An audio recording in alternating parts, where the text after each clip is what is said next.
السلام علیکم ناظرین، کراکرم میڈیا نیٹ ورک کے ساتھ میں ہوں آپ کا میزبان عقیل احمد۔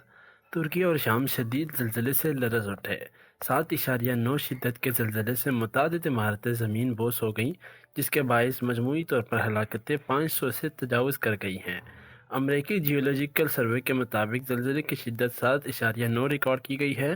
زلزلے کا مرکز ترکیہ سے جنوب میں غازی انتب صوبے کے علاقے نرداگی میں تھا، جبکہ زلزلے کی گہرائی 17.9 کلومیٹر تھی۔ ترک میڈیا کے مطابق زلزلے کے شدید ترین جھٹکے 1 منٹ تک محسوس کیے گئے۔ جھٹکوں کے باعث لوگ سڑکوں پر نکل آئے۔ زلزلے کے جھٹکے قبرص، یونان، شام، اردن، لبنان اور فلسطین میں بھی محسوس کیے گئے۔ ترکیہ کے نائب صدر نے ملک میں زلزلے سے اموات کی تعداد 284 تک جانے کی تصدیق کرتے ہوئے کہا ہے کہ زلزلے کے بعد غازی انتب اور ہاتھے ایئرپورٹ پر سول پروازیں معطل کر دی گئی ہیں۔ اس کے علاوہ ترک صدر طیب اردوان نے ملک میں ہولناک زلزلے کے بعد ایمرجنسی کا اعلان کر دیا ہے۔ ترک صدر طیب اردوان نے زلزلے سے متاثر تمام شہریوں کے لیے نیک خواہشات کا اظہار کرتے ہوئے کہا ہے کہ امید ہے کہ جلد از جلد اور کم سے کم نقصان کے ساتھ مل کر اس آفت سے نکل جائیں گے۔